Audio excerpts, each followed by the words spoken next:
BlackRock achète pour 492 millions d'Ethereum qui pourrait le propulser vers les 10 000 $ alors que le Bitcoin, lui de son côté, consolide sous les 110 000 $ dans le plus grand des silences.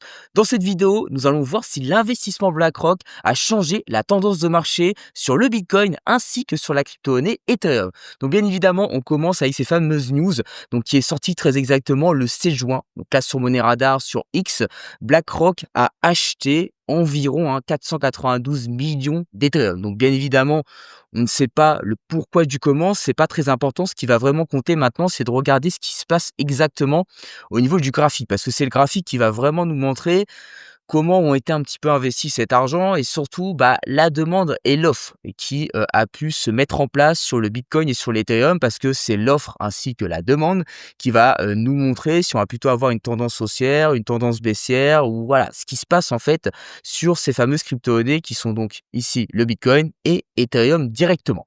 Bon, le Bitcoin est toujours vers son sommet donc des 110 000 $, ancien sommet qu'on avait posé début d'année 2025, qu'on a également atteint récemment sur la fin du mois de mai 2025.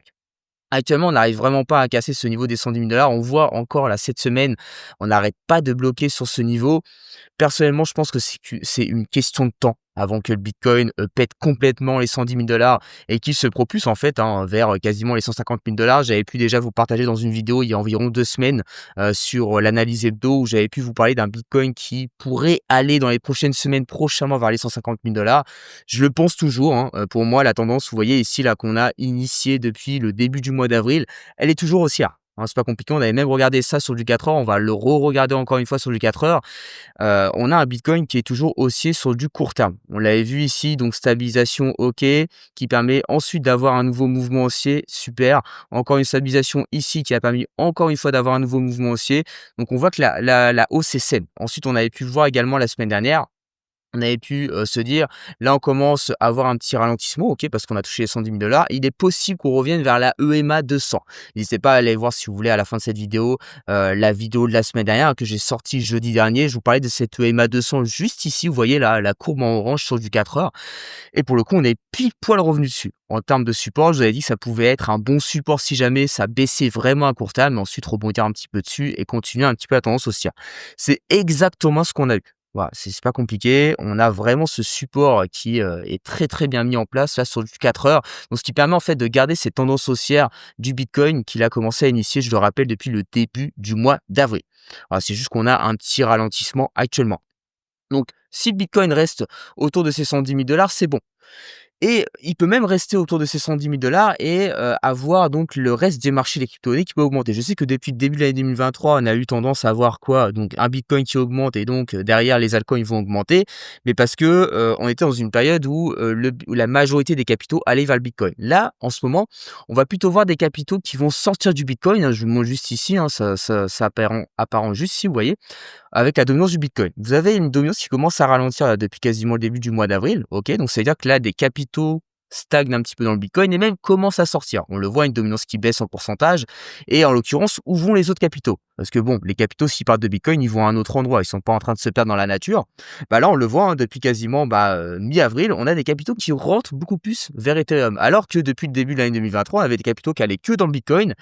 Et on avait une dominance d'ailleurs de l'Ethereum, vous voyez là, qui n'arrêtait pas de baisser sur toute l'année 2023. Donc, ce qui faisait qu'en fait, voilà, on avait des altcoins qui suivaient, et même un Ethereum qui suivait le Bitcoin. Par contre, on pourrait avoir un inversement de tendance. On pourrait très bien avoir un Bitcoin cette fois-ci qui se stabilise et un Ethereum qui augmente, et à côté de ça également des altcoins qui augmentent. Parce que justement, les capitaux sortent du Bitcoin pour aller vers Ethereum. Et en l'occurrence, quand les capitaux vont vers Ethereum, ils sont ensuite distribués vers les altcoins. C'est aussi simple que ça. Donc c'est pour ça que la tendance pourrait changer, et c'est ce que j'essaie de vous dire déjà depuis plusieurs semaines, où on pourrait avoir une année 2025 qui soit bien meilleure pour Ethereum par rapport au Bitcoin, et également en même temps pour les altcoins, ce qui pourrait nous permettre d'avoir une certaine all season. Je sais que tout le monde en parle depuis quasiment 1 an maintenant, mais en l'occurrence, on pouvait pas trop l'avoir vu que les capitaux rentraient pas forcément en majorité dans les altcoins. Ils rentraient plus dans le Bitcoin. Donc, ce qui faisait qu'on avait des altcoins qui suivaient la hausse du Bitcoin quand il était haussier, puis quand il était baissier ou il baissait un petit peu, forcément, les altcoins derrière prenaient une cartouche.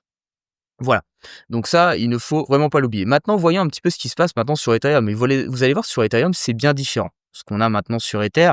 Donc au contraire d'avoir un Bitcoin, lui, qui arrive pas à casser ses 110 000 $ et voilà, qui reste dans sa tendance haussière, mais qui arrive pas à la poursuivre, et ben, on a un Ether, pour le coup, vous voyez ici, qui semble vouloir, continuer sa fameuse hausse ici parce que depuis hier, et bien, on a un certain nouveau sommet à partir de la stabilisation qu'on avait initiée là depuis début mai. On avait un Ethereum qui avait très, très bien augmenté, hein, quand il était revenu vers les 1 400 $ environ. Donc ça, nickel pour atteindre quasiment les 2 500 $ et là, on avait vraiment une stabilisation. Stabilisation, OK, qui est là, ça veut pas dire qu'on voulait baisser. En l'occurrence, ça voulait dire qu'on allait peut-être continuer la hausse ou tout simplement, bah, oui, pour le coup, baisser. Mais là, ce qu'on remarque, c'est qu'on souhaite sans doute sur Ethereum, eh bien, avoir une continuation haussière de cette fameuse stabilisation et ça nous donne encore plus d'indications sur ce que je viens de dire il y a quelques secondes, sur le fait qu'on pourra avoir un Ethereum sur l'année 2025 qui va être plus performant que le Bitcoin. Et ça confirme avec les capitaux, hein, vous voyez, on a des capitaux qui sortent du Bitcoin et qui vont vers l'Ethereum, ce qui fait que la hausse de l'Ethereum, voilà, même s'il doit y avoir une hausse sur Bitcoin, elle sera plus poussée que ce qu'on peut avoir sur le Bitcoin parce qu'il y a des capitaux qui rentrent dedans, donc il y a une demande qui est plus soutenue et forcément, ce qui veut dire que si les deux ont une hausse, Ethereum sera plus performant. Et ça, on le voit également, hein, sur Ethereum BTC, je vous en ai parlé également, la semaine dernière. On a, également un Ether contre le Bitcoin qui commence à réaugmenter. Et ça, c'est très positif, dans le sens où, sur ce que je viens de dire encore une fois, dans le sens où on pourra avoir un Ether qui soit encore plus performant que le Bitcoin. Donc pour moi, c'est pas vraiment anodin, hein, si on a, vous voyez juste ici là, donc BlackRock qui est en train de l'acheter de l'Ethereum. Pour moi, c'est pas un mouvement qui est fake, c'est, quelque chose qui est assez construit et on a, une inversion des capitaux qui est en train de se faire, c'est-à-dire des capitaux qui sont en train de sortir du Bitcoin pour aller beaucoup plus vers l'Ethereum et les altcoins. Alors, est-ce que ça veut dire que l'Ether et les altcoins vont péter tout de suite? Pas du tout. Entre le temps où les capitaux vont sortir du Bitcoin pour aller vers l'Ethereum et même les altcoins, va falloir un petit laps de temps. Ça peut être quelques semaines, ça peut être quelques mois, ce qui veut dire qu'on peut très bien avoir là d'ici là, pendant quelques mois, eh bien des altcoins qui vont se stabiliser, même un Ether, qui peut se stabiliser, pourquoi pas augmenter un tout petit peu, qui peut commencer à être plus performant que le Bitcoin, mais qui ne va pas non plus exploser drastiquement par rapport au Bitcoin.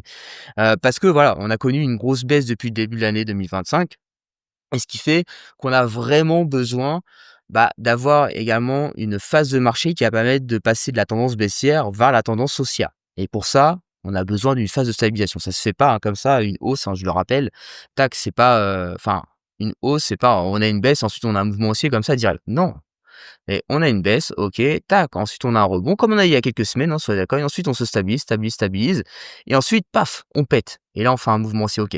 Mais la phase la plus chiante, c'est elle et nous sommes dans cette phase la plus chiante. Moi, je trouve qu'on est ici par rapport à cette phase, vous voyez?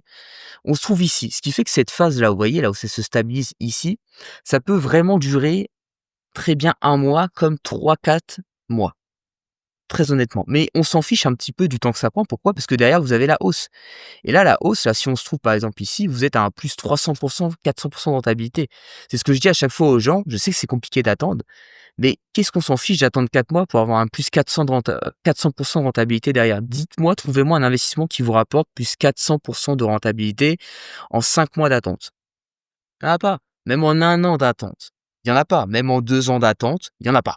Voilà et c'est pour ça qu'aujourd'hui, le marché des crypto-monnaies est très opportun. Mais c'est pour ça qu'également, des fois, on se dit: «Ouais, c'est depuis 4 mois, 6 mois que ça a rien fait, vas-y, c'est nul». Bah non, parce que derrière, en 1 an, vous pouvez faire, de belles rentables, mais si c'est pas en 1 an, ça sera en 2 ans et ça sera 2 fois à 3 fois, 4 fois supérieur à tout autre investissement que vous pouvez avoir. Voilà. Donc personnellement, je maintiens toujours que pour moi, Ethereum peut rester donc plus performant que le Bitcoin. Donc d'ailleurs, si vous voulez voir un petit peu, comment j'arrive à voir, cette offre et cette demande, comment j'arrive à analyser tout ça, comment j'arrive à prédire que potentiellement Ethereum peut être plus performant que le Bitcoin, en l'occurrence, il peut y avoir une baisse sur le Bitcoin, ce que j'avais dit en début d'année, ou même que le Bitcoin peut augmenter ce que j'avais dit en fin d'année 2022, n'hésitez pas à aller voir le lien que vous avez en description de cette vidéo. Vous allez dans la description, vous avez un lien, ça renvoie vers mon atelier. Dans mon atelier, j'explique comment justement j'arrive à analyser le marché correctement depuis 2016 que j'ai investi. Et vous allez comprendre également comment je trouve des opportunités d'investissement, les fameuses altcoins à forte rentabilité, et comment j'arrive à les acheter à un bon moment et les vendre également à un bon moment. Tout ce concept de stratégie. Parce que si aujourd'hui vous savez pas quoi acheter, vous savez pas quand l'acheter, et même si vous savez les deux choses précédentes, vous savez pas quand le vendre, bah, ça va pas vous permettre de gagner de l'argent, d'être rentable et surtout de pouvoir générer des revenus complémentaires. Et là, c'est tout le contraire justement que je vous apprends, ça va vous permettre d'être rentable, pouvoir gagner de l'argent et de pouvoir générer des revenus complémentaires. Voilà, donc n'hésitez pas à cliquer sur le lien qui se trouve en description de cette vidéo et nous, on se retrouve la semaine prochaine pour une nouvelle analyse. Ciao.